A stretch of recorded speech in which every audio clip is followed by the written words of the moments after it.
Content warning. Tales of Tupenia features some depictions and descriptions of violence, as well as themes consistent with abuse and alcoholism. These are not incredibly common, but be warned. Hello everyone, Belby here, the DM of Tales of Tupenia, back with another set of announcements. First and foremost, we wanted to thank all the new subscribers coming in. Your support is really appreciated, and we hope you continue to enjoy the show.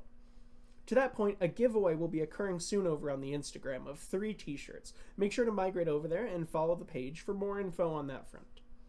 Our post-game episodes of Side of Tots are still going up on the Patreon, where we chat about the show and have a few chuckles between the players.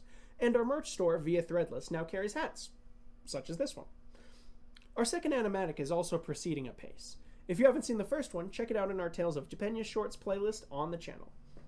Once again, we appreciate your support for the show. Enjoy!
On the Lamani Islands, they say if the Hollow Mountain sings to you, you should always listen, for the song itself can carry you out to sea. This was, of course, the one place Uprush always wanted to go. Dmitri Zephius gained the nickname Uprush from a young age, as he always displayed a surge of emotion and passion, strong enough to sweep away any who were ill-prepared for his enthusiasm. He's like an uprush of seawater when he talks, became the easiest way to describe him to seafarers, wondering why an 8-year-old might be hanging out by the docks so often. Aside from his enthusiasm regarding shipfaring, Uprush's mother helped with restocking seafaring ships that would stop by the islands, so meeting seafarers was the norm. This norm for young Uprush was shaken up when a young girl with curly hair made her way onto the island, proclaiming all the world's gold and cookies would be hers someday. From then on, Uprush and the girl nicknamed Cookie would spend their days together fantasizing about being adventurers out on the open sea. Cookie's father would take Uprush under his wing, despite the concerns of Uprush's mother. As he became a man, Uprush gained respect and camaraderie aboard the ship known as the Great White. But Uprush saw a side of the captain no one else quite recognized. Amidst an attempt to convince Cookie to leave the crew with him permanently, Uprush was accused of mutiny, shot in the chest, and left aboard a dinghy to float out at sea. The last thing Uprush heard was the sound of his friend's voice, the splash of the waves, and the sound of the wind's song, all before reaching the unfamiliar shores of Balestone. Chasing a way back out into the open seas, Uprush took a bartending to accrue enough coin and a new crew, all with the hope of reuniting with his dearest friend.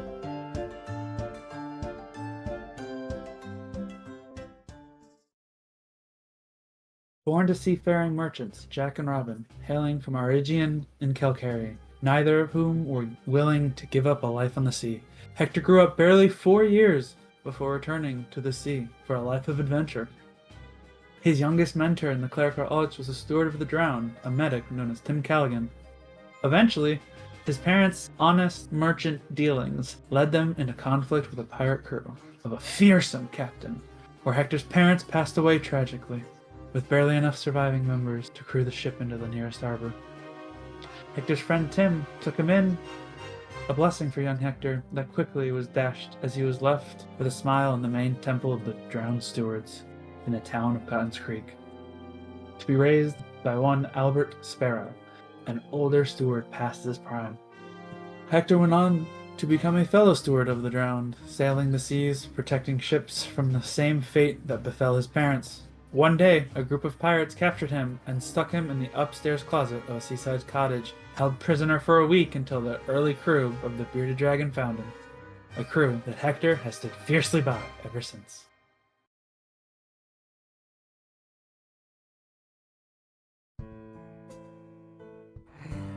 Gro Kadag was born and raised in the kingdom of the Red Dawn. His parents, Shior and Calabax, and siblings and fellow orcs were brutal fighters, taught to hone their aggression in battle against their enemies. Gro grew to become the tallest and burliest of his family, and one of the largest offspring of the Red Dawn. A capable fighter with a gargantuan size, a towering stature, and mammothian teeth that would make any regular human quite intensely shit their pants. Through his straight, raven black hair parts at the middle, a real charmer. He was inducted into the Black Blood clan and went on many adventures. As time passed, the clan would realize something about Gro that infuriated them. He was a sweetheart. He would frequently gaze upon beautiful natural flora and fauna, would resist killing any individuals who wouldn't directly harm him. Whereas all the other orcs were intelligent in livelihood skills and battle practices and tactical knowledge, Gro was a simpleton. His sheer size and strength was enough for him to push through any obstacles presented to the Black Bloods. But even as the rest of the Black Bloods slowly turned their backs on him, Gro was too simple to see it. To him, they were his family. So he stayed with them, until one blissful morning when Gro woke to emptiness around him. The Black Bloods were gone, and Gro hadn't the slightest clue of where to go. Only a name. Bazalmi. Unfortunately, for Gro, he couldn't figure out how to pronounce it. He wandered the countryside finding people who at first rejected him and were scared of him, but would warm up to him through his politeness and simplicity. After many months of wandering and helping, 3 years later, Gro would eventually make it to the city of Benict in the kingdom of Prostab, where he befriended a total bar owner, Rue, and would help her with chores and errands. The city of Benict would see that Gro was an enigma, a condemnation of their treatment of orcs, but some would have prejudices too deep to set aside. Gro left the city, joining the crew of the Bearded Dragon to chase the thrill of battle and to make a new name for himself. With a new crew, a new weapon, and a new cause at his side, Gro's path wanders far away from those who once threw insults his way, even if he was too simple to understand them anyways.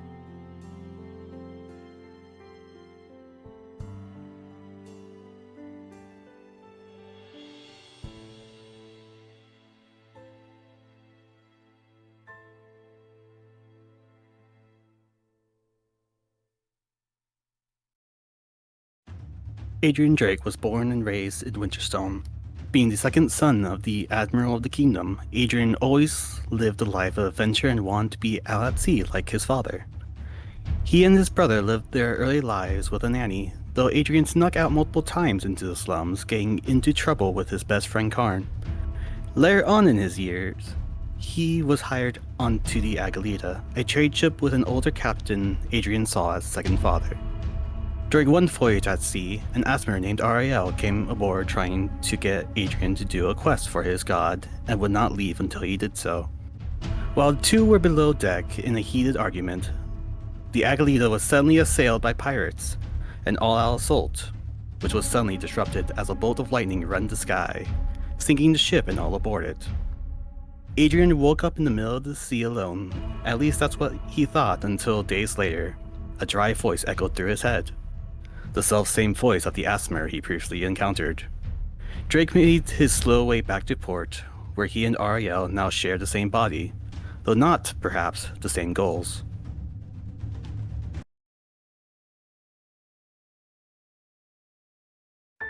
I do not recall when exactly I became what we are today, but here be what I will share. Little John Jack grew up in the slums of Smiva. Me mama telling me the stories of Kleck, the devourer of the treasonous, he who swallows the liars and cheats. Never understood why nobody heeded the warnings. We couldn't even trust our leaders, those meant to protect us. Instead, the Baron took me mother from me.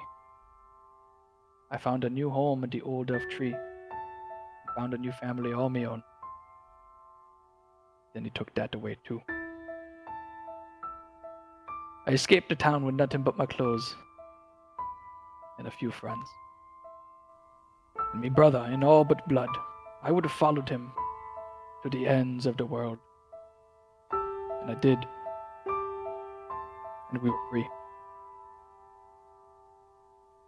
That the world took that from me too.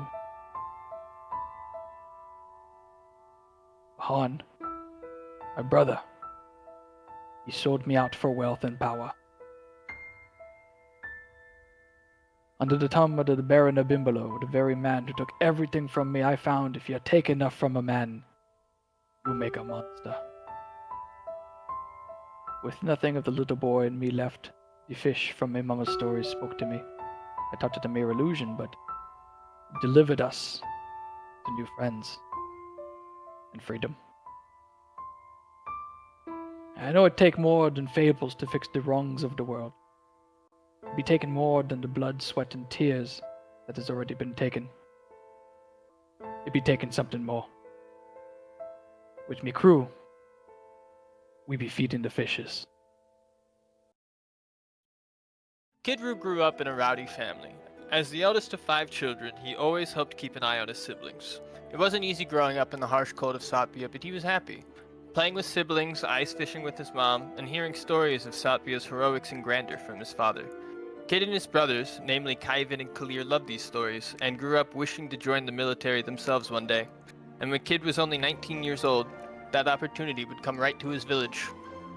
Kid spent the following years of his life proving his bravery and his skill, and rising up the ranks of Satpia.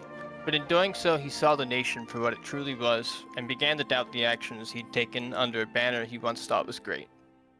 It wasn't until the age of 42, 23 years later, that Kid met Jesse, a young Aarakocran boy he met in a village he was sent to enlist from. A young boy that reminded him of himself. That was his final straw. Rather than setting Jesse down the path he walked himself, he took the boy and they fled into the wastes. They wandered through a barren environment, hungry, thirsty, and left with nothing but time to think about the years wasted and the people he took advantage of. That the country he grew up idolizing and serving was corrupt. Kidru was ready to give up on himself, but he was driven by a responsibility to Jesse, to get him to safety. Crossing the waste, the two stumbled into the city of Zukamel, where they were discovered and rescued by the priests of the Albetic Temple. The priests were very welcoming and provided both shelter and care to Kid and Jesse. While the pair recovered, they were introduced by the priest to the Lambent Three, the moon deities, as well as their teachings. The serene grace of the Sapphire Queen, the strength wielded by the Copper Princess, and the willingness to change, championed by the Shattered Prince, which Kid resonated with strongest of all.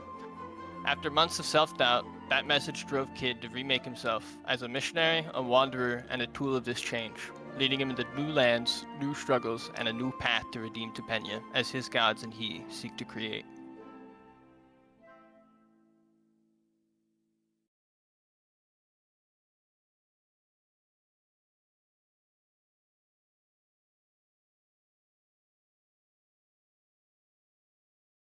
So what would you guys like to do? You've got two dudes. One of them is worship. Huh? We might as well interrogate these guys if we're gonna hold them down. Wonderful. get some more information. Insight checks. Insight checks. Insight checks. Okay. So, Kid Roo, he is going to attempt to be, like, saving from your hold person. So, I assume the rest of you guys on your turn just, like, sort of close to within, like, melee range of the dude? Oh, also, the fire spreads. So, is someone gonna go and... Yeah. Okay. Whoever would like to go and deal with the fire. You assume one of us wants to deal with the fire. I mean, if you'd Does like anybody to have burn fire? down the mountains of Satya, that's fine.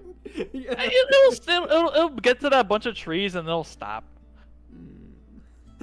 I'll go over and. It's no. Oh no, he's responsible for his actions. Disgusting. I will probably help him with that. I don't think I have a way to help. Okay. Yeah, I don't can have turn to my know. damage type into base like ice or something. Oh, okay, cool.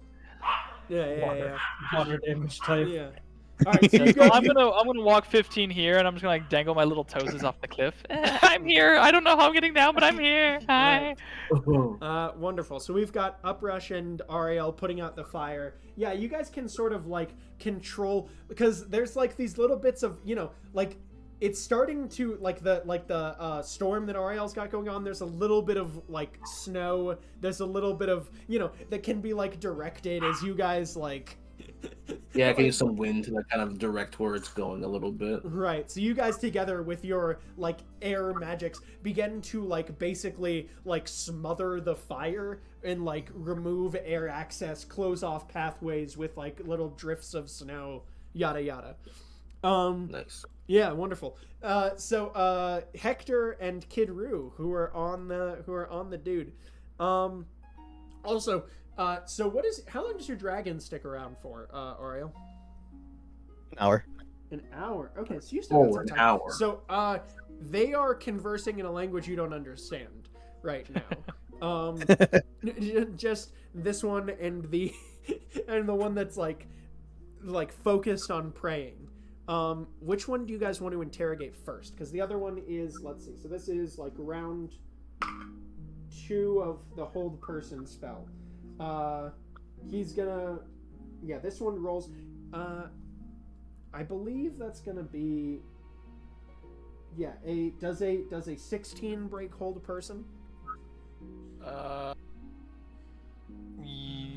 Yeah, it's a 16. Oh yeah, meets it, beats it. Yeah, okay. So he breaks the hold person, but like sort of looking around at like the carnage around him that you guys have wrought. You guys were vastly outnumbered and still, basically Jean-Jacques and Kid Roo were the only ones on death's door throughout the fight. So he's not looking great.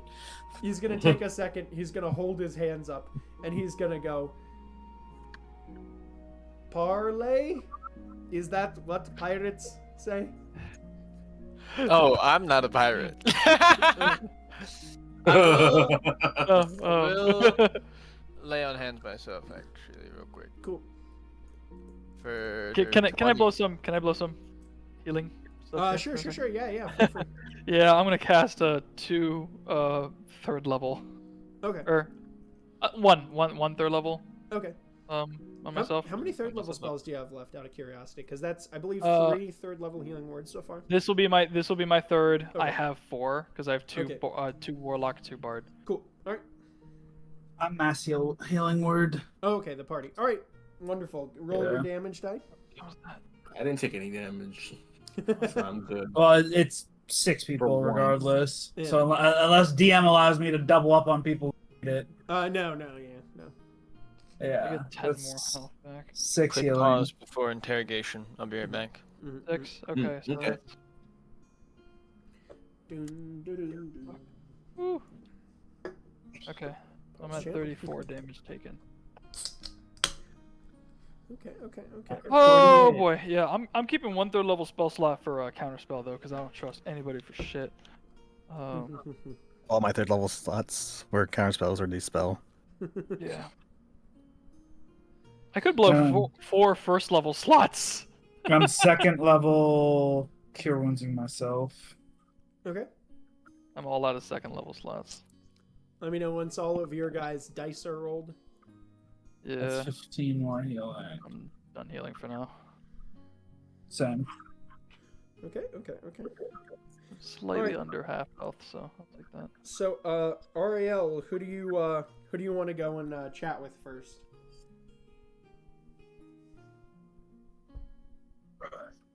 Guy weeping under a dragon, The or the old person. one that seems to be more cooperative. Okay, the one under the dragon. Okay, cool. I was like, I'm like, both of them are still kind of chilling. The guy that broke the old person seems like he's doing it reluctantly, but yeah. So the other one, yeah. So you go and walk over to this dragonborn. You see sort of this like black scaled, with sort of these like you see as it like flares out, there's sort of this like ring of like midnight blue around his sort of like the frills, as it were. And he's gonna sort of like raise his head up to you, and speak in Draconic, and then roll me an insight check.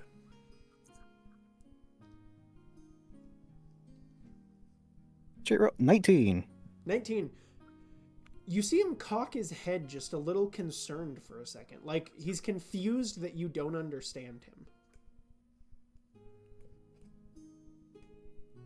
And then he's gonna look at the dragon spirit and say something in Draconic to it. And you get the sense that he's, like, questioning, like, what's going on. The dragon sort of responds, and you see him turn and look to you, and he speaks in common, and he goes, "You do not understand me?" I'd be able to. Wait, what'd you say? Sorry? Did you say... Should I be able to? He, like... Roll a persuasion check here. I'm really good with those. That's a 24. 24. You see him go, "The Chosen, Arael, he was rumored... how do you say...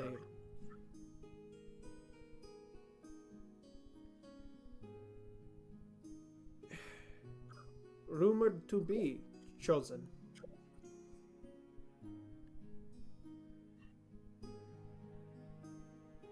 We have, you see him mimic, like, the pages of a book.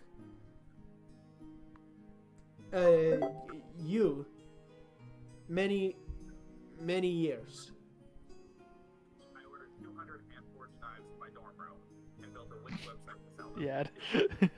Yeah. Hate them, bro. She's just sort of waiting on you for a response.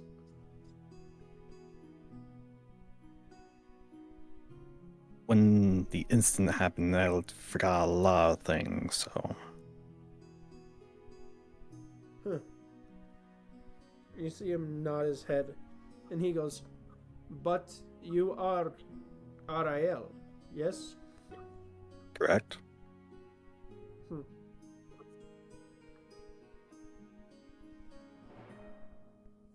Will you come? He sort of gestures over his shoulder.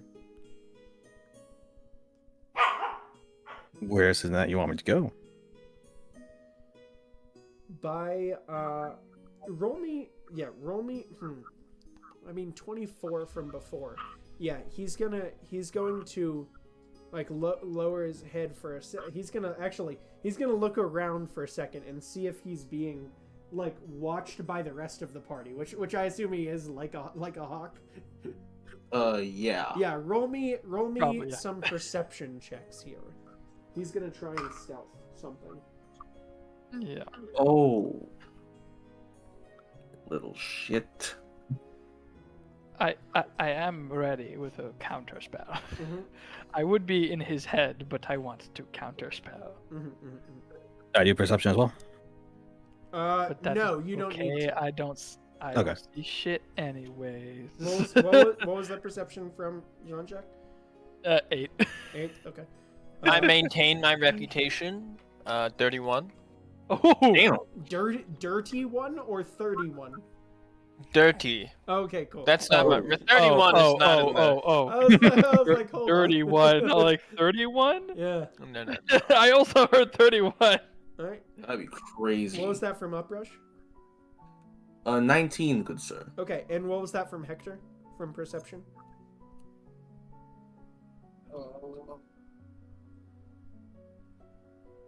My passive is 12. I 20. am watching him. Dirty. But you're actively watching him. You said what? What was that from Hector? Dirty 20. Dirty 20. Ooh. I missed the 20 part. I just heard dirty and I was like, hold on. This man just said dirty 1 and I need to verify what the hell is going on here. Okay, Oh so no. my dirty 20 and my 19. You see him lean forward and whisper. It is still in common, but you can make him out saying, if we remove the... And he points just barely. Like, you see him, like, against, like, the side of his body. If we remove the body, you shall be freed. Oh. With that, you hit me with an insight, Ariel.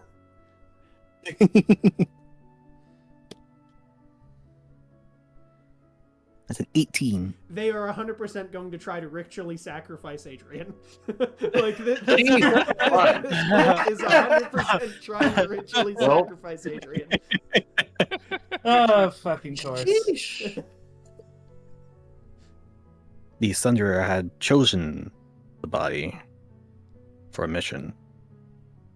You see, He cannot be sacrificed. You see him blink slowly and just go, this was not known to us. Like, oh no! no! And roll, yeah. So he just sort of like blinks slowly. Like what sort of goes through your head here is like the vast different amounts of cults that have come to capture, like in different forms, like all go through your head, and then like, yeah, I guess these guys were just gonna ritually sacrifice our Adrian. Kill the guy, you know. How many of these guys are trying to kill him and his because of a miscommunication? Oh, this is why we can't stand them. Come on, guys. Fucking cults. Roll. Y'all did not read your scriptures well enough. Apparently not. Yeah, what would you like to do now? So yeah, he just sort of, this was not known to us.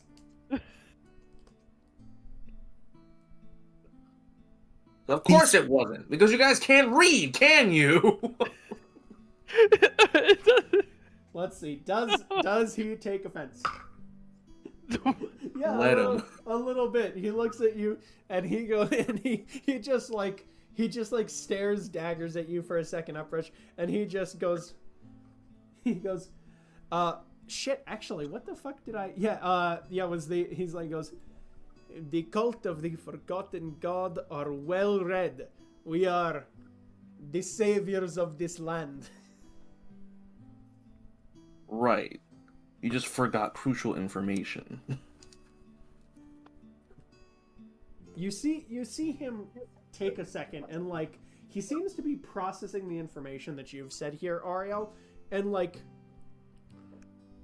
you get the sense with that insight, because I think the last one you rolled, was an 18, right? Yep. Yeah. So you take a second, and like he seems like he is trying to balance the like inherent knowledge that they have. Like they seem convinced that killing Adrian would release Ariel, right? However, like they also are like, this is Ariel telling me this, so like I'm going to believe this fit, you know what I mean? Like grappling with internal, it's like the two forms. God showed up in front of you and told you you're doing your book wrong. I'm gonna message mentally Ariel and be like, oh shit. You said forgotten god. I don't think they're getting updates. Oops.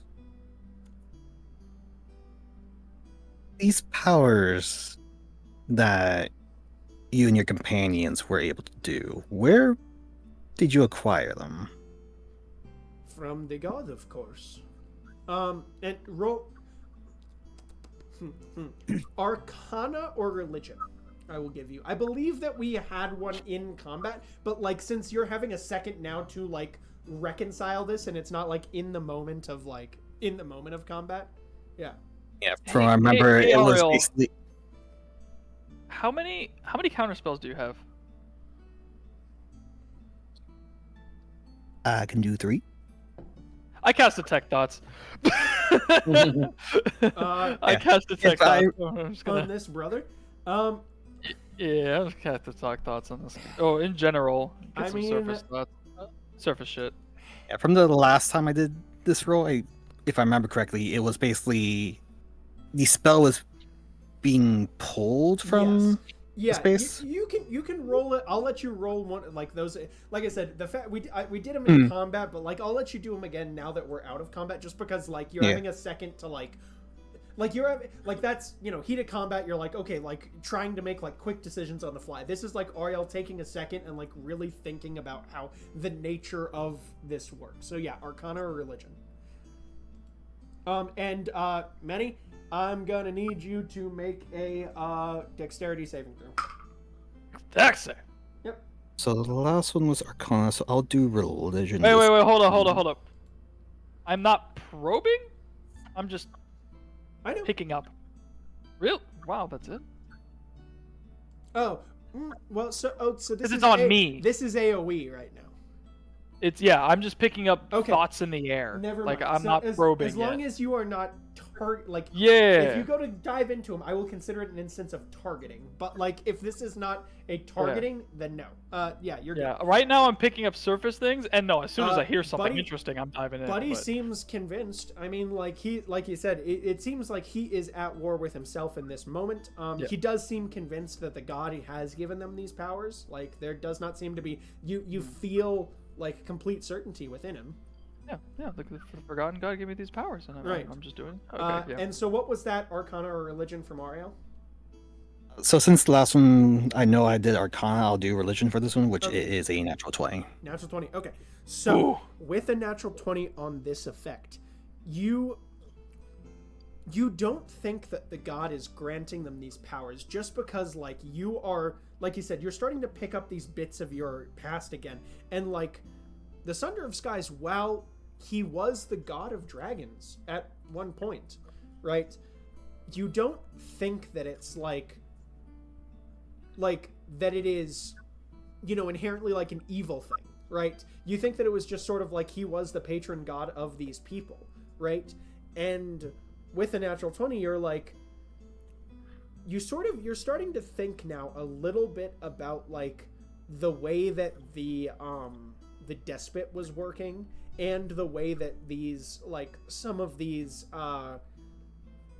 heretics, as they were within the despotate towards whatever this other figure is, were working. And you think that this is like they have enough latent magical ability within themselves that they have created an image of the god that grants them power. Oh. I don't have enough religion and history to get that, but I do have Detect Thoughts running. Do I get that? Well, no. That's a natural 20 from Ariel. You do pick up I Ariel know. on this. No. Okay, that's what I'm saying. Do I pick up Ariel thinking Yeah, about this? yeah. Because technically I'm Yeah. Because ooh, he's smart. Yeah. I'm not.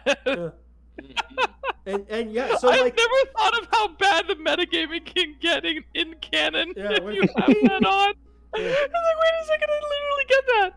yeah, Oh. I mean, what goes through the rest of the party's heads is this. It's is kind of this just going through mine. Yeah. I'd never even thought of that. Yeah, I mean, It's that's hilarious. cool. It's a good RP. What does everyone Yeah. sort of feel here about that? I don't know. Confused. Cool. Uprush is like, I don't know. What's up? Hector? The rush. Or Kid Roo? Hector or Kid Roo? More the fall after the rock. Oh, okay. Like I'm half spaced out against that rock. I'm just No, like, because he said, "What's up?" I said, "The Oh. rush up, Yeah. right up."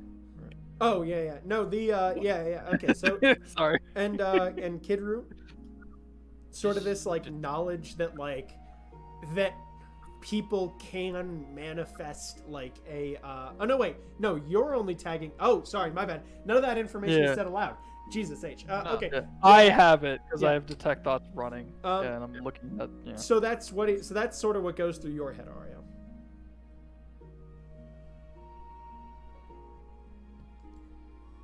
There are people out there who are using the powers of other gods while not directly under them. I think they might have tricked you and the other followers. Roll a persuasion check here with advantage because he has seemed invested at this point. Yeah, because I'll also go ahead and I make a little bit of my yellow nonsense. Mhm. It's probably prestidigitation because it's so Sure, like it sure. could be an illusion buff as far as he knows. But I genuinely like just make a spurt of my own magic. It's like because I ain't 24. got none of those, and I just. You said 24? Yep. Yeah, he nods for a second, and you, Manny, you feel the foundation of his faith shatter just within him. He's a party member now. And you just like, just for a second, he's like, but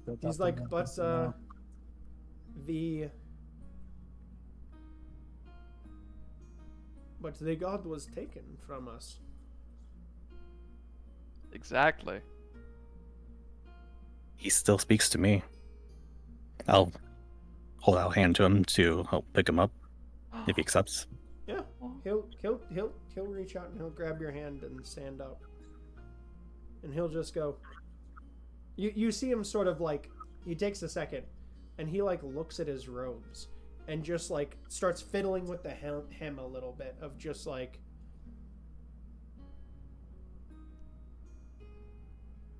Were we of false faith all this time? Probably not at first, but trickery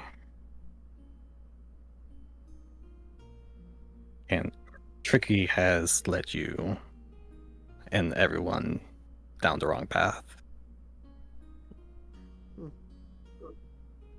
He sort of nods his head slowly. And you see him like exhale, and like you do feel a moment of certainty within him, Jean-Jacques. And you hear just like, well, if the chosen has said it, it must be. And you get the sense, broken English. He's speaking through the, if the chosen has said it, it shall be so. How? You see him take a second and like look around just for like at the bodies of everyone around him, and then he's gonna take the wooden sort of symbol that they've carved of this like dragon skull with the orange bolt cleaving through, and just toss it on the ground and look at Ariel and go, how do you how do I find you? You see him struggling actually to think of how to bring these words to the forefront. Jean-Jacques, you can feel the feelings emanating off of him in this moment, and it's just like this idea of like, where do I go from here? Like, what is the path forward? This religion has been basically forgotten by the world, right? And like only exists in these shreds and pieces and cults, and and like now it's like there is the definite article before me, and he doesn't, like he said the memory was clouded, and like you're feeling this bit of like internal within him of just like, No, even I'm the gonna just like definite put a few article. pieces together. It's like a lot of you have been lost. You've been trying to find it, but none of you have, found him. It seems you were the first. Maybe of many. John Jen thinking, horde of NPCs. Horde of NPCs. He nods.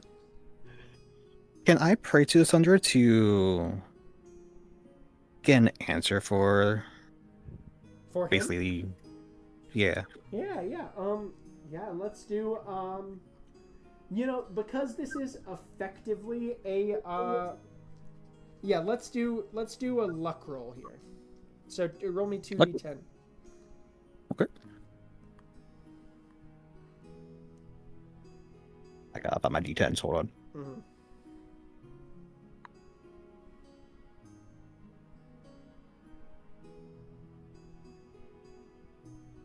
There you are.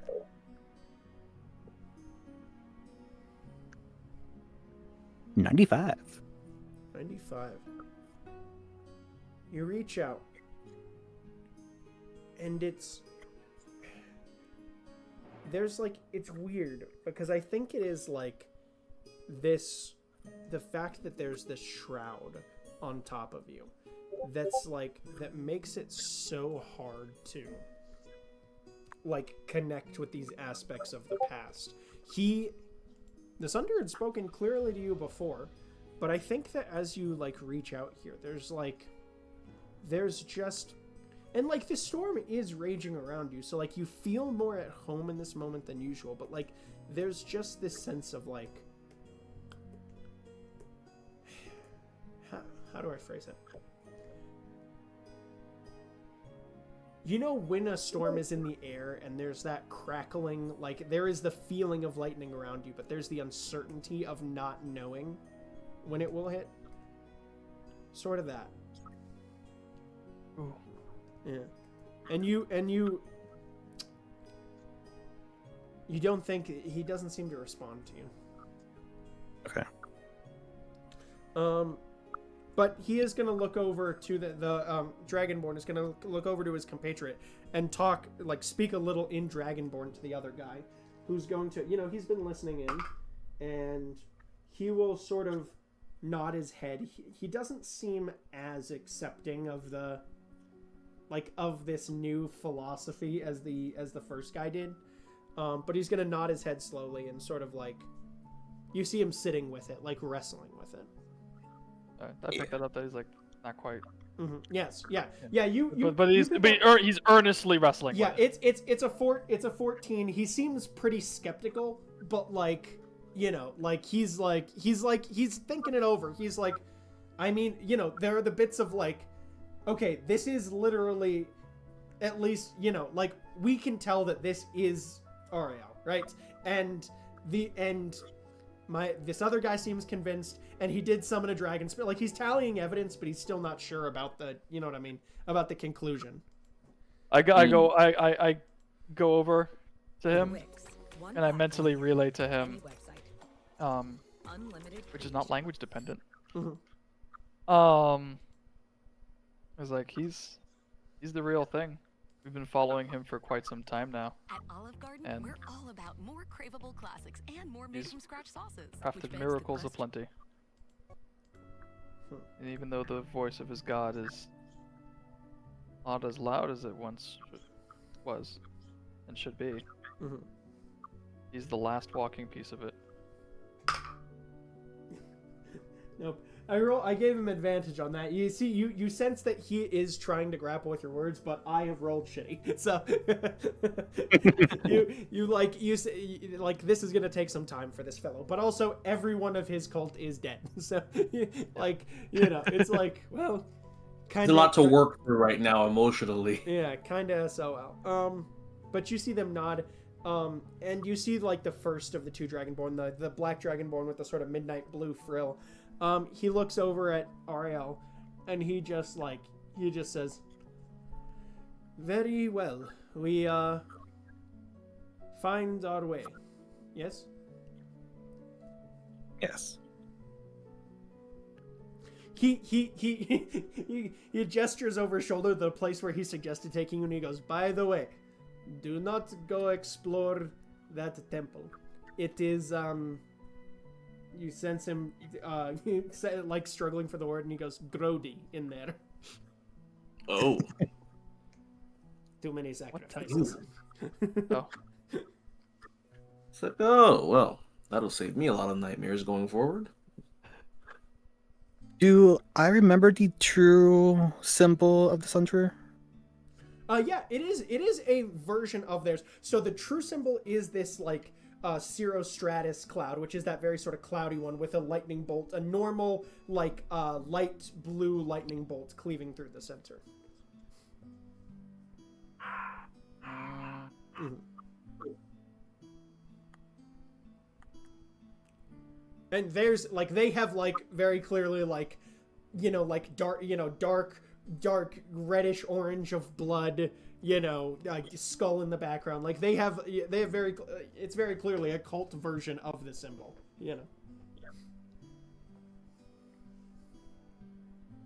But if you're go ahead.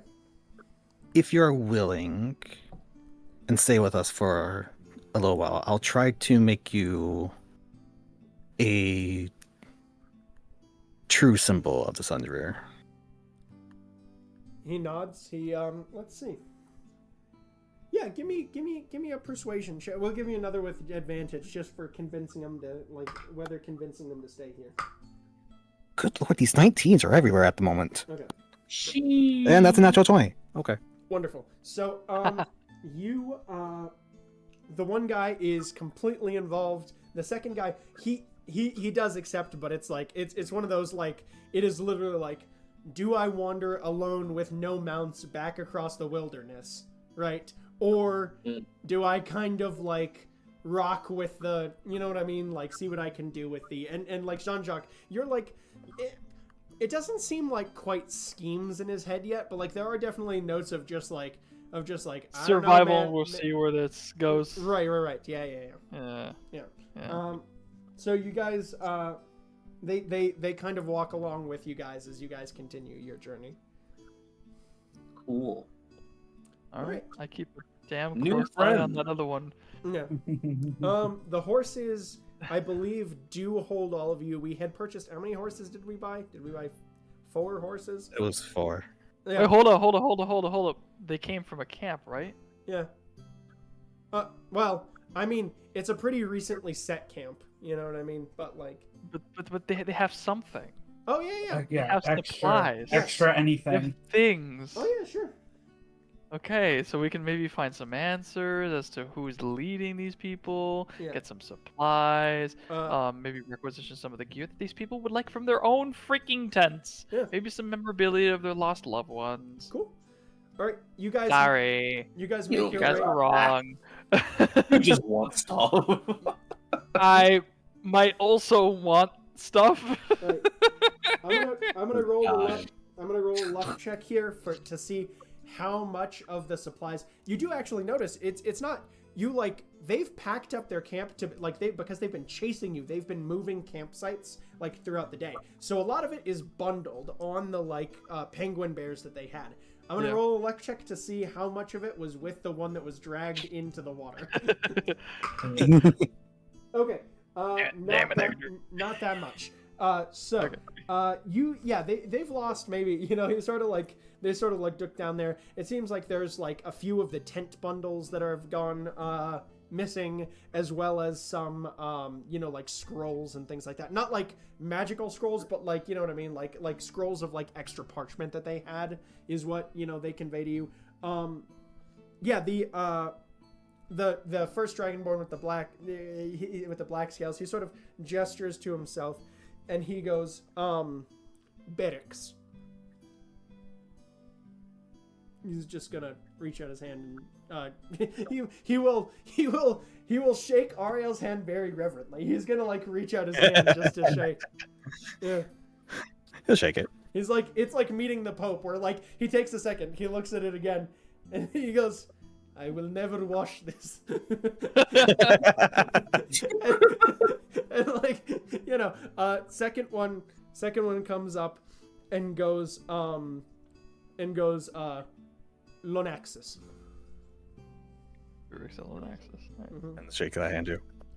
He will, does not seem to have the same sort of reverence as the other guy. Like, he definitely seems, he's fish out of water right now. Yeah. Yeah. There you go. Wonderful. So, and you see that the other one, like, he's got sort of this copper, he's got like copper scales. and is a significant portion taller than the other one. Looks like he has, come from maybe a larger strain of Dragonborn. And so they kind of go and gather stuff.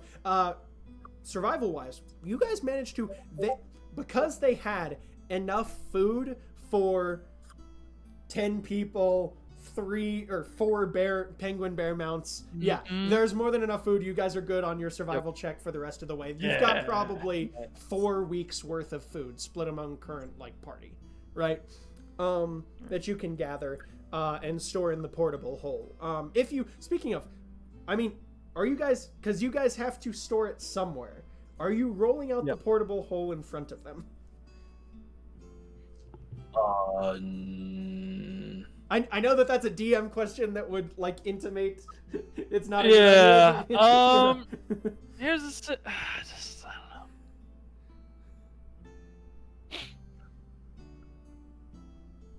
Because you have to put it somewhere. You can't just carry it on the horse's backs. It's 4 weeks of food. I don't have it. Yeah. Who's got? Oh yeah. Does Ariel have it? Oh yeah. Ariel. Yeah. Okay. So, all right. So let me confirm. You guys are rolling out the hole here?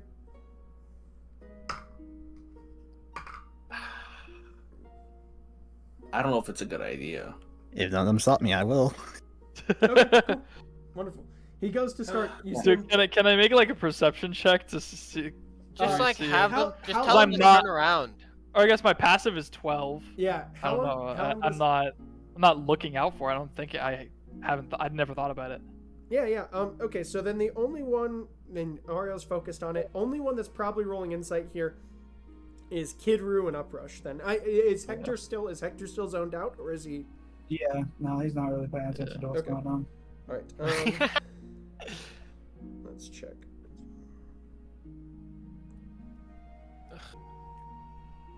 Yeah, no. Okay. All right, so what are those 2 insights? Kidru and was that another dirty one? No, I got a 13. I just suck at insight. 13. Oh, brutal. And what was the what was it from Uprush? Oh, sorry. Grace walked in for a second. Oh, that's all right. You say insight? Yep. Just double check my 16. 16. All right.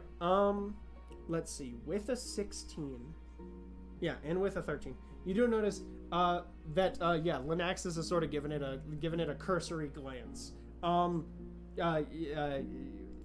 moment. Barracks does not seem to be particularly invested. I have been keeping an eye on Linaxis. Yeah, though. Barracks is puppy dog eyes on Ariel, wherever Ariel's. He is precious. We must protect him. True believer, right? Linaxis 100% is well, that seems like a thing that can. And speaking of, you do begin to hear the second that it rolls out. You hear, "Help! Help! Let me out! Let me out!" Not this again. She's full of shit. She's being mind controlled by whatever stupid yellow juice you guys were also on. Oh, inside. Hold on. Huh? And I meant juice in the metaphorical. They're looking at the. I meant the magic. You said yellow juice. They took a second. No, I know. I say juice because I know. because it's just the magic. Yeah, I don't literally mean the juice. They crank their head at you in confusion. Magic, energy, influence, whatever yellow you have. Roll an insight check. All right. Relatively good at those. Oh, where'd it go? Okay, 17 plus insight of 11 to 28. They have never heard you start talking about yellow magic. They have no clue what the fuck you're talking about. Wasn't there magic yellowy? Oh, no, it was red. Yeah. It was red orange. Yeah. And just for a second, they're they're Wait a second. What color magic is Ariel's? If his magic has an essence aside from the elemental, is that same lightning blue, electric blue. Lightning blue. Yeah. What's this red orange shit? Mm-hmm. And so you sort of it's canon. John Jack's colorblind. I mean, it's relevant because Jean-Jacques, you know, he's been like connecting everything, so like they have no clue what the fuck you're talking about. But with you see them like nod and like continue about their day. You combine all of their rest of their survival supplies. They do have like a book, but it just appears to like taking like a cursory glance at it. It's a Kool-Aid manifesto, you know what I mean? Like it is like this does not seem to have any like at the beginning it's like you know, like there does maybe seem, like makes references to the real thing. Yeah, and like so one of the things here that you do gain is like at the fall of the champions, the champion Ariel was lost to us. Right. And like that is like a true That was plural. And like that's like one of like the few things you can make out here at the beginning of this book, but like the rest of it just seems to be like, you know, and to hold the Sunderer in your own way is to find his viciousness in all aspects of your life, you know. It's a lot of it is horse pucky, you know. And yeah, I mean the rest of it is like just sort of like, you know, like general like bedrolls, you know, things like that, like actual like camping and moving supplies. They do have some like vials of what appear to be blood that have been like taken. Oh, good. Yeah, but does anyone have that as a regent? Just me? Huh? Oh, for their like spell components or anything? Yeah, that was a joke. None of my spells run off of blood. Oh. To my knowledge, I have a banjo. I don't know. Yeah, but yeah, you guys sort of collect all of these information. Ahura very quickly just, damn. All right, fine. Damn. Fine. If you're not gonna let me out, you're bastards. You know. I think I'm gonna hop in the hole. Let you out just when you behave yourself. I think I'm gonna hop in the hole. As you hop in, she sort of you can't see her through the invisible cage, but you hear her like she turns to you and she goes, Jean-Jacques, what kind of horrible fucking places are you going where nobody wants to let out a girl who's screaming, help me, help me, help me? Where are we? That's a fair question. I wish I was there for that one. Probably because most people we just smite the shit out of, and it's not worth their troubles. Nope. Somewhere, I don't know. Does your skin work enough that you could still feel how it is outside? She goes, I'm in a, because the portable hole is like it's like kind of a demi-plane. So like you notice as you hop down inside, the weather's a lot like nicer in here. Like it is more temperate. Yeah. Like it does. Okay, so I don't tell her shit. But, you know. I don't tell her shit. How much air is in here? It's only like 15 minutes. She has been without air. Close it? Yeah. It's like 15 minutes. No, I know she doesn't need it. I know she doesn't need it. She doesn't need O2. She doesn't need the fresh stuff. At least. So how long does it? Do you have it if you close? Like 15 minutes? minutes, I believe. Like you should be able to check it. I sent it in the items chat. It should be in the items chat. I'd say close it, but she might try some shady shit. No faith, bro. It's funny as hell. I know, absolutely. Well, I I'll no just faith in what's become of her, and no faith in what's in there. Uppers isn't I'm not saying shit. I was like, you guys messing with followers of other gods? I say you guys. I more mean the bastard behind the controls. She sits there for a second and she goes, buddy, I know about as much about the rest of this as you do.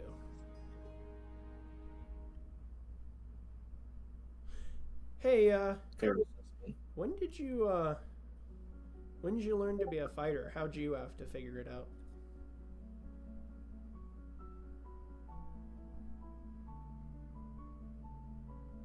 What do you mean?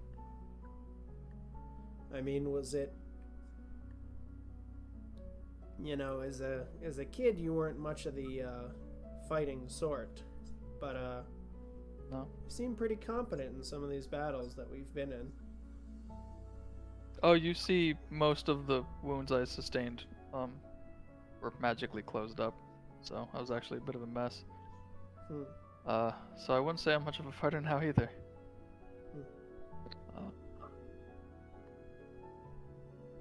Let's just say I'm just a man out of his element now. She nods and well, actually, you don't. You can't see her nod. But there's like a. Well, it's good that some of us didn't have to be. Lucky for you, I guess. I wouldn't say that. Ouch.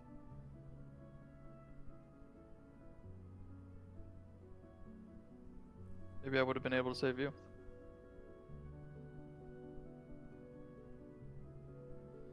Maybe. Maybe because I'm not, I still can.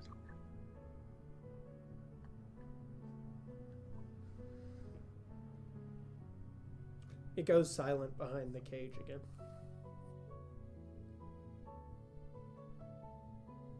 I'll keep trying. I'm sorry it's boring in here. Not much of an option. You hear another little dry chuckle, and you just hear the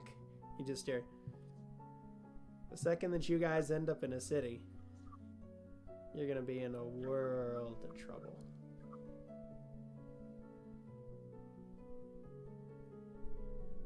Have fun out there, Jean-Jacques. Come see me again soon. Try not to have too much fun in here. And I walk out. Alright. Just clamber up. Who was directly around the hole? I mean, sort of not directly anyone. Everyone's sort of. Yeah. I mean, they're like dropping stuff in, like on and off throughout this sort of time. But like, you know, maybe like in mid conversation, I was like helping them put stuff away. Right. You've had like oh bedroll, oh food, oh crate of, you know, whatever. Yeah. Crate of beans, really. Beans, man. Yeah, dried beans. Or so well. Dried beans travel, you know. Yeah. All right, but you guys sort of close up the hole, and you continue on after a sort of day of travel. Who's on what horse? I call Admiral and Captain together for a moment.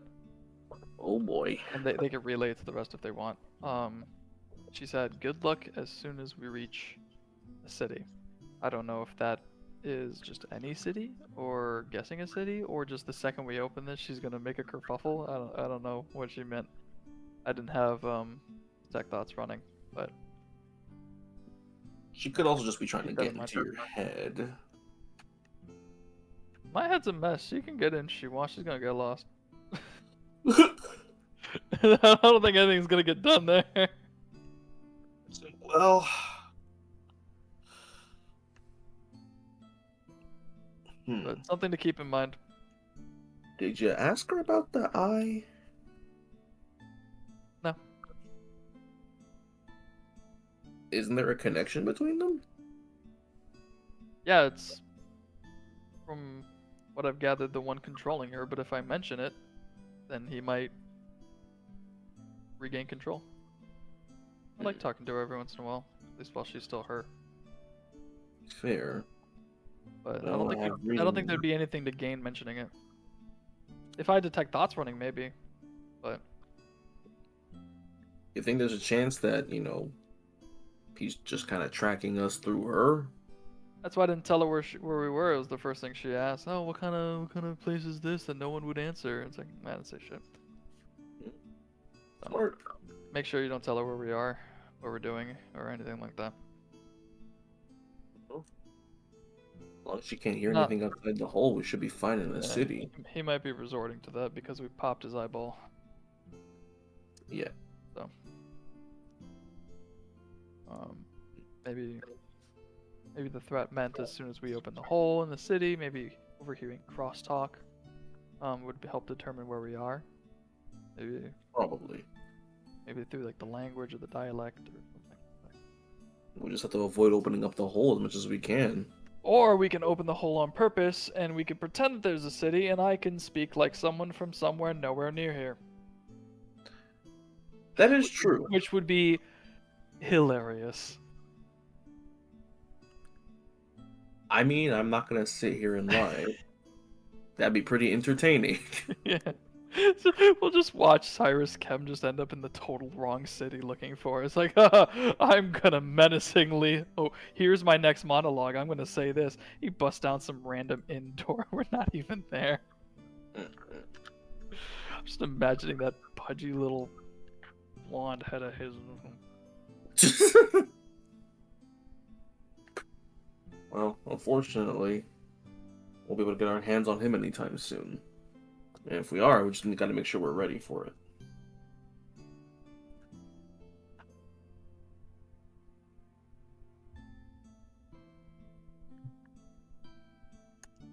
What else could?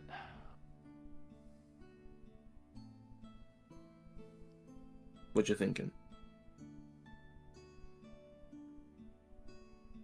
I just don't trust any being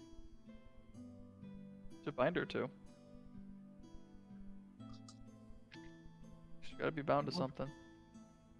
But knowing the Cyrus Camp is probably just a dude. I mean, maybe. Honestly, this stuff kind of goes right over my head anyways.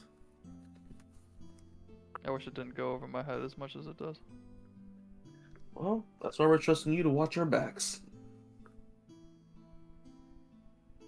Because I wish it didn't. It still does. Well, when you need help, we'll back you up. You point, we'll shoot. Thanks, Admiral. I would appreciate that. First gives him the old salute. Hector. John, yeah. Oh, sorry. Is that moment? No, Guys... yeah, no, I was gonna say like John Jack's gonna focus on a little bit more. I know he's kind of like touched on some roguey stuff. Yeah. I don't know how much we can squeeze out of this travel. Yeah. Like if it's like 1 level, 2 levels, or what. But he's gonna maybe invest a little in magical experimentation and tweaking. Okay. Wonderful. A little bit. Hector, roll me an intelligence saving throw.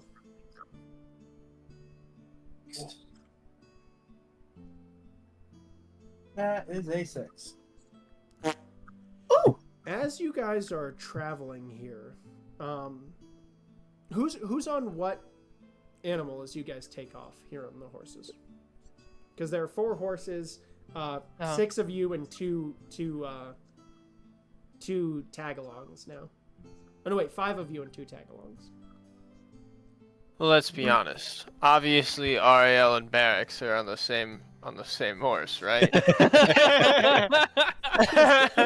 Ariel and Barracks have to just ride off into the sunset. Gotta hang out with your new homeboy. Oh, we have a minion, guys! Oh, I love this.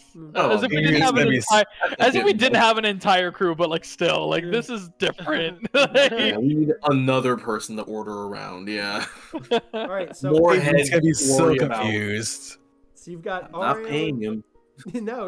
You've got Ariel and Barracks. You've got who's on the next? Gotta keep this guy alive. Who wants to watch Lenaxis? Me. Jean-Jacques. All right. I don't trust that so bastard are any you further running- than I can throw the horse. So are you riding front or back?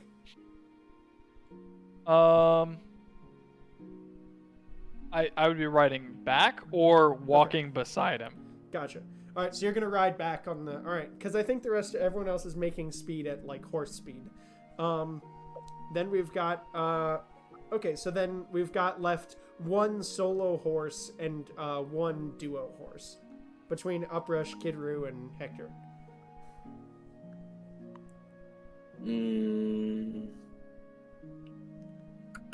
I'll take a duo horse. Cool. So I can just ride with you. Right. Oh, my own horse. Oh. Yeah. All right, wonderful. So I feel like even with plate mail, Kid Roo would be a pretty light load.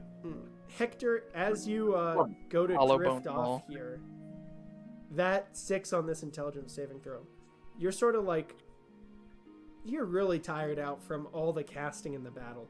And as you like sort of start to drift off, you see flashes in your head of you see at the helm of a ship on a roll a perception check here.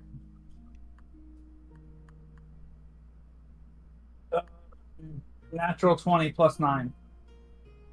Nice. You see around you these sorts of, like, it is a stormy sea. At the head of the boat, you see Albert Sparrow, this sort of balding, bearded father figure to you. And you see as he sort of goes to turn, there is the sea around you. You're watching the boat move from side to side, right, on the waves, and you watch as there's a glowing sort of effect from the sea around you. No coloration, just appears to be, with a natural 20, appears to be spirits that are rising from the sea around you. And you, there's a moment where lightning cracks and there's a giant wave upcoming in front of them.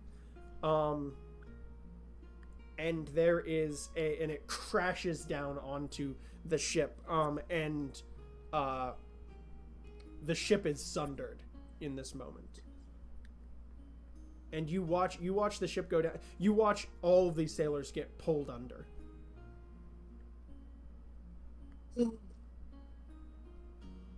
And that's the natural 20. You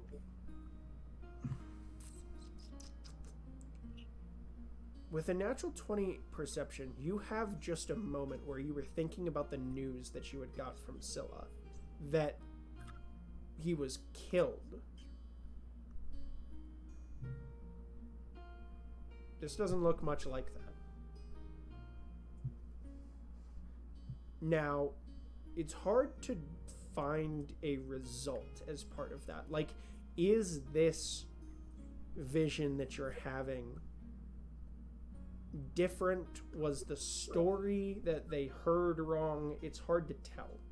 But something isn't adding up between the hearsay and this vision. And we ride throughout the course of the day, making camp at the end of the night. You watch as these sort of like, it's sort of harder to like move up and down over these sort of mountainous region, but you guys sort of make your way through it relatively effectively until I believe this was on the spur south from Yes. After about a day of travel, you find that you're in sort of a I know that this is... I'm currently off screen right now, just looking at the area here. You find... Kid Roo, roll me a history check as you guys go to, like, settle down for the evening. You're noticing that this area that you're finding your way into has gotten a little bit... like, there's more remnants of civilization here. There are, like, areas of, like, what appear to be... like villages that had been cleared out, walls, like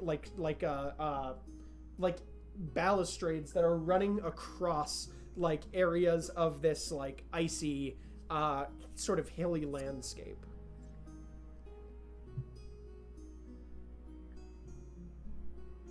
What was that on the check there, Landon? Oh, I'm sorry. History. I was... Yes, sir. Yeah. Ooh. A 19, I believe. Okay, good. Yes. You're really beginning to recognize this area. This is the area that is just north of what would have been the northern sort of reaches of what would have been the Warrenshires Shire. The sauce? Nope. It's close. What? It is a close spelling.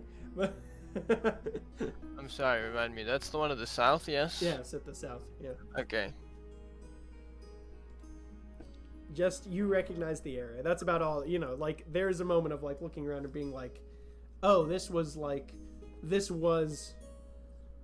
a northern village of this place." Everyone sort of continues into their like training for the evening. I'm gonna have Toe keep a very close eye On Linaxis.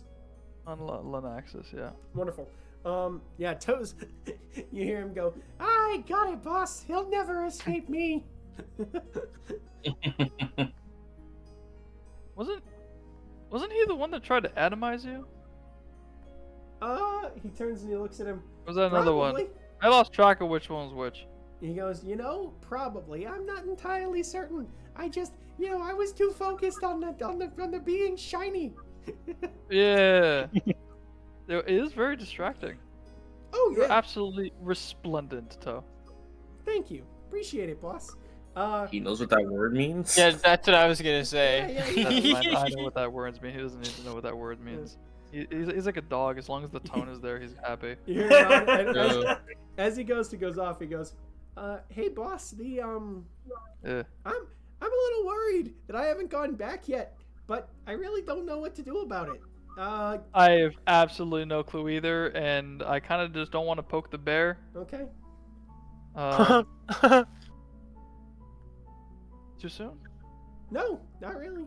Okay. Yeah. No, he's Poke just the bear. he Yeah, just good like phrase. thinks for a second, and he goes, "I sort of owe some like demon rent money to my landlord there. Do I have to worry about Landlord, that there's anymore?" rent? Rent? Of course there's rent in hell. Why do you think there wouldn't be? That sucks! Oh my god!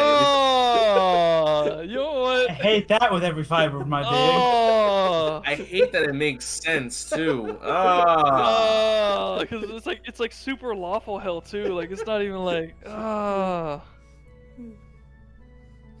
That makes my soul hurt. I hate bureaucracy so much. Stuff Like of you hell. crafted like real, like an actual hell for me. It's just actual. Yeah, and he's just like, I mean, I'm glad that I don't have to work, but I mean, if I go back and I'm like late on my rent payment, Yeah, good luck to you. My soul hurts. Yeah. Ugh. Like I feel like I took psychic damage from that. Oh no! This is the way. You know, like the throw through hell spell that like Yeah, just deals like an the obscene amount of hurtle psychic. through- damage? You just did that to me, the player. Yeah. Oh. Too many IRL just screaming and Bureaucracies! Yeah. Certifications! Rent! Taxes! Pay rent, pay taxes. Uh, You would have to be in hell for that to happen in the afterlife. It makes sense. You're just like, yeah. Anyway, he goes off to go and keep an eye on I'm Linaxis. sorry, that thoroughly disturbed me. Alright. Anyway. Like, oh man. Like, Wonderful. So, let me ask. Okay, so who's everyone just sort of training? how wait, Toe, I'm sorry, Toe. How do you get evicted? Like how does that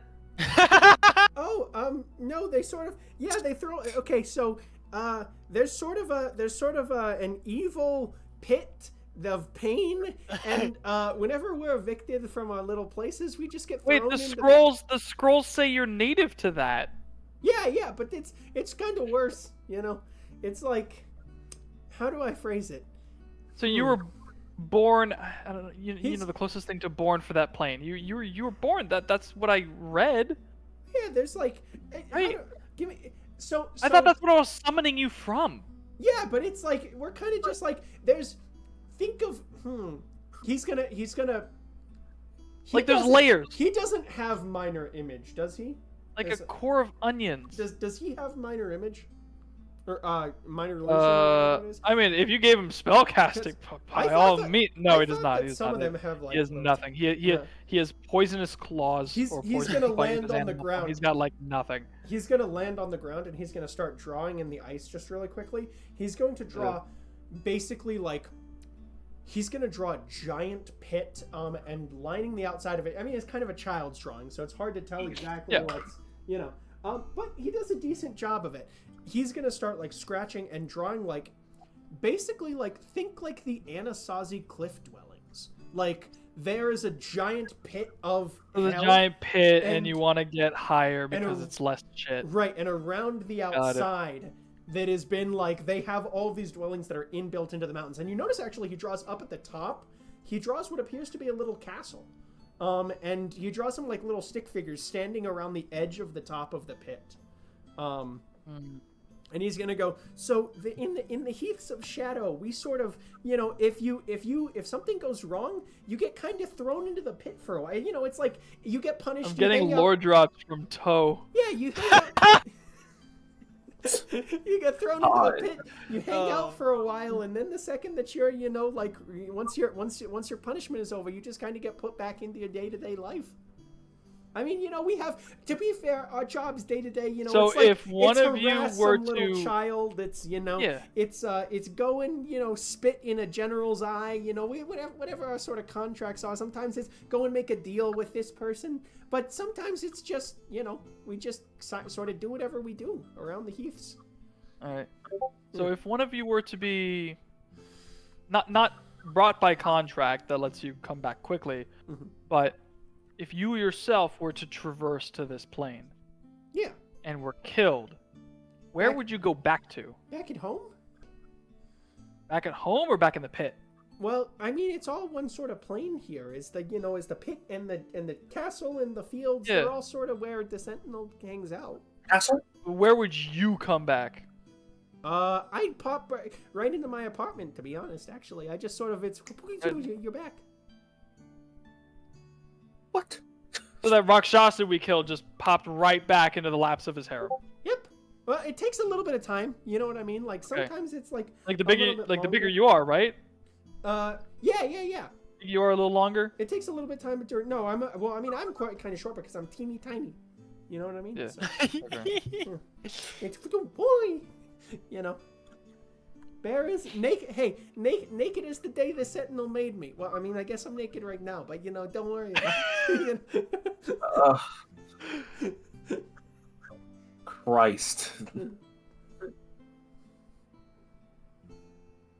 What a silly creature he is. And he pays rent on top of it.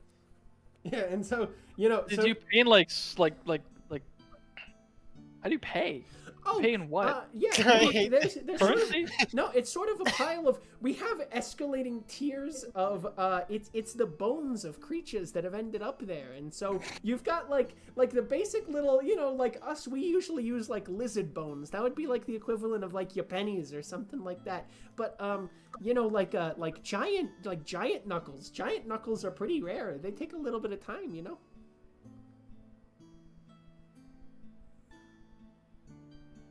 This is awful. I love this shit. After everyone's down there now. Okay. Thanks, Toe. Yeah. Anyway, back to keep an eye on that guy. I'll think about your situation. Yeah. I proceed to not think about his situation. Anyway, so we have to. So I want to start practicing a little bit more like charisma casting stuff, trying to get in the nitty gritty arcana of it, trying to bend spells in ways that they aren't natively cast. Really tap into like when I was like a little off. Yeah. Try to when I was off my game. Yeah. Kind of turning my back to the pact and all that. I want to kind of see if I can tap back into that. Yeah. Okay. Yeah. All right. Cool. Wonderful. So you sort of do your training. Does anyone have anything here? Kidru's going to skip training in the village. And instead he'll probably find some nice spot in the middle and make some sort of, I don't know, probably like makeshift shrine of like symbols or offerings or just stuff that he remembers from these people. And then just pray for the night. You guys notice, everyone can roll a perception check here. Yeah. Okay. Perception. 10. I roll ass. 18. Huh? 18? 19. 19? Okay. 18. 18. Alright. And then, Ariel? Okay.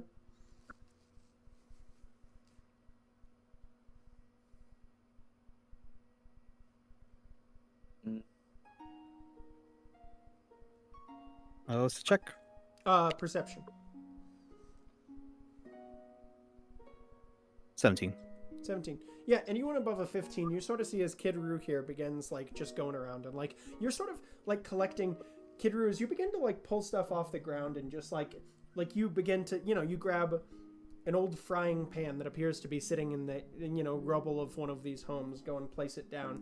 You grab a bit of a flag that's sort of, hanging tattered off one of the ramparts, go and lay it down.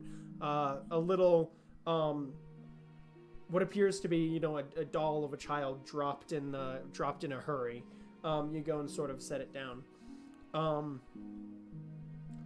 You don't... This place, this was one that, like, sort of was a...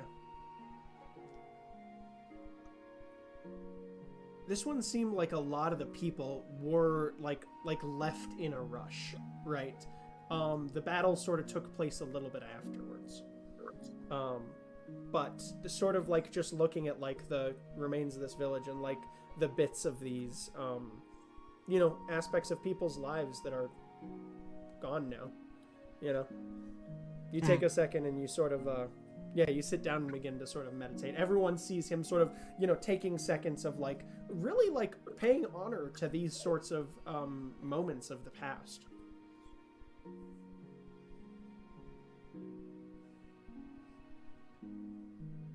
Also, Actually- not as relevant, but before I forget, when I pray and sleep, I'm gonna switch back to the queen. Okay.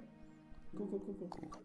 And I guess technically on a 10, you do notice that too, Jean-Jacques. He's not being particularly, like, stealthy with this. Yeah.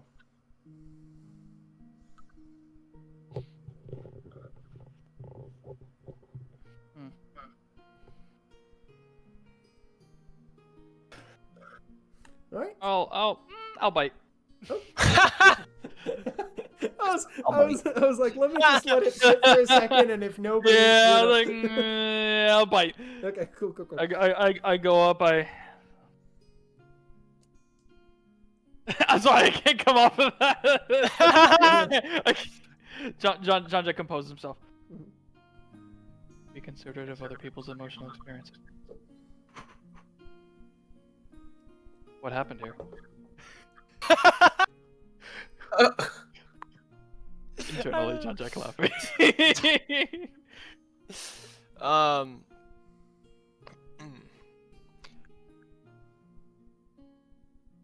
Like John Jack's like laughing at his own fakeness. Like obviously, yeah, he cares, but like I was like so distracted.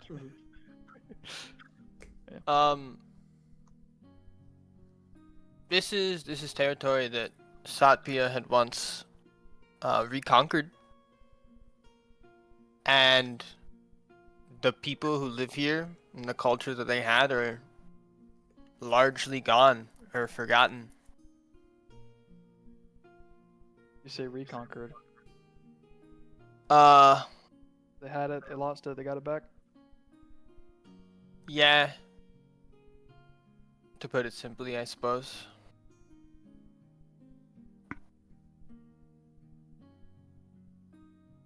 I know it's a very different country, but you think what's left of Ithurun stands a chance?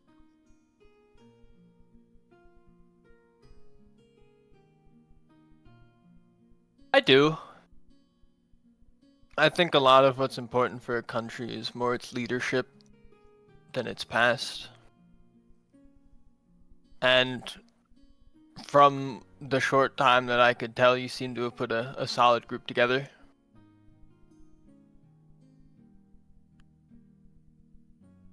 Excuse me a moment. Pause, champ. Pause, champ. While we have a moment, how far are we from Fermata now? Oh, from Fermata? You guys had finished. I believe that it's just under, because this is finishing the day. Pretty close now. This is finishing the day of the 17th, so you should be going into the 18th. And we started. Day 10 was the 8th. You were 10 days later, day 20. You're about 10 days out. You're more than halfway there. Yeah, which I mean, physically, sort of where you are on the map is like the where you guys just had found the river was the like southern reaches of the river from Esber, and you guys are now just like beginning to maybe about a third of the way, halfway to the river south from Bazarad. I'll send you guys. I'll send you guys all the map files. That way you can fuck with this. But yeah. Oh, I do have the map. I could send them, I guess. Yeah. But yeah. So that's So you guys are about 10 days out, probably. I think actually literally 10 days out.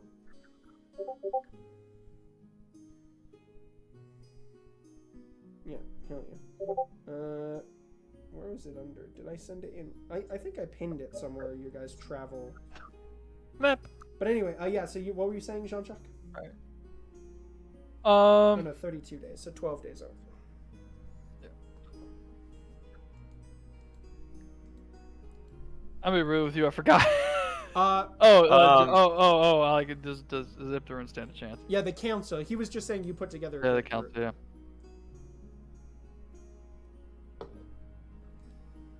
I hope they're good enough. So, you love Sapia, right? I did. What happened to you? Why I don't love Satpia? No, just what happened to you. What got you? What got you to leave?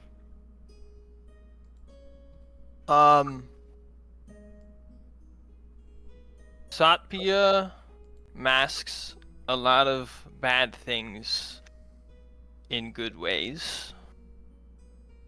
And I think that they take advantage of a lot of good people in that way.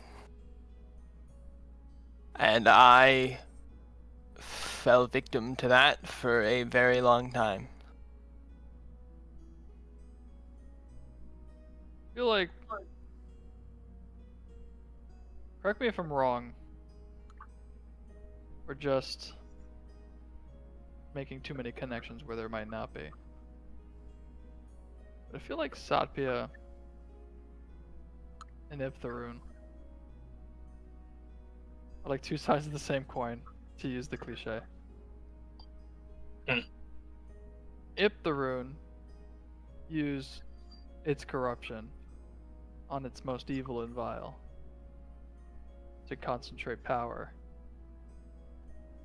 and influence over its people, while Satpia uses its corruption to fool the good, to concentrate its power and fool its people. I don't know a lot about your country, just it seems to be that. No, it probably wouldn't be far off. They do a very fantastic job of portraying good things and happy times, especially when they're not really there.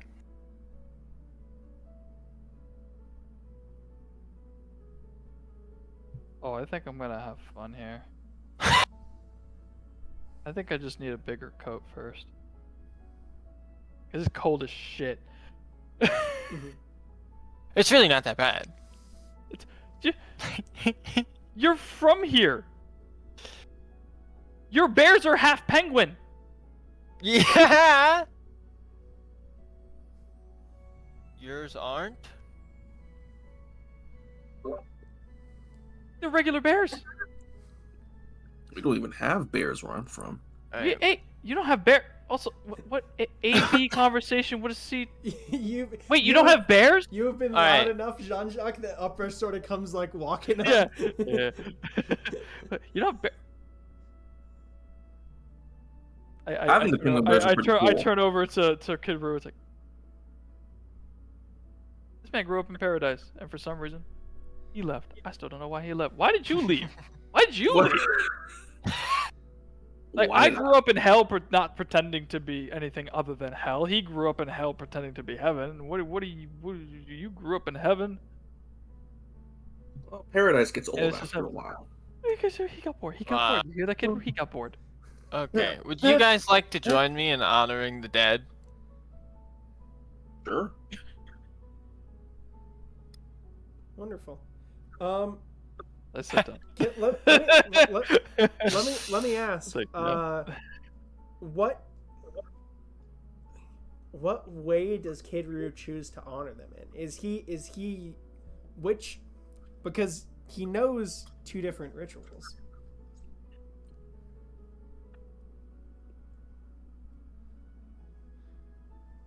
Oh, Yeah. I'm sorry. Let me double check that one's name because I actually think I would do that. Oh, ceremony. And for the record, I didn't just leave because I was bored. I had someone. There's someone out there I'm looking We're for. honoring the dead. Bruh. I'm looking for. Okay, whatever. Never mind. Waste Rider, I believe, right? Oh, sure. Was that? Am I correct in that? That would be that if you are doing it in the tradition of their god. Yeah. Yeah. All right. Yeah. So you sort of you take a second and generally My motivation of doing it is remembering the people and their culture because it's I thought gone. so. I thought so. I just wanted to. I guess technically, then you would know 3 rituals. So yeah, so you begin to very quickly dig a hole, because theirs is just you notice as you fill as you go and you dig this hole deeper and deeper and deeper, it's generally the methodology that they use is dig a hole as deep as possible, just to verify that all of their stuff is lost to the earth, right? Any of their memorials, right? However, any of the like usable things, their swords, the pots, they leave as a tombstone effectively, so that way anyone else who crosses the waste can utilize it afterwards. So you bury all of the, the toys, the the house crests, the insignias that you find about, but the pots, the swords, you all sort of gather and leave right usable at the very top. That rocks. And you guys sort of sit there and just meditate for a little while with the and anyone who wants to pitch in and give a hand digging this huge hole. Yeah. I'd help. I got a tiny strength stat. I'll try anyways. Right. And so you guys commemorate this this long lost village. And with that, I think we all sort of settle down to bed. And Hector, I don't like that tone. you have just Always got home, man. You have just one more flash in your mind. It feels almost like like a splitting headache, like when you just get like that one instance of something. You just have a flash of drowning below the waves, Albert. And that is where we'll end tonight's session. Wow! Yeah. Okay. Bastard. Yeah. Hey. Everyone's got it. You gotta get your fingers in there. You gotta get the hooks. Yeah. It's Torture Hector time. Torture I've Hector stopped time. recording. All right. And yeah, that's where we'll end today's episode. Peace. Thank you all for stopping by.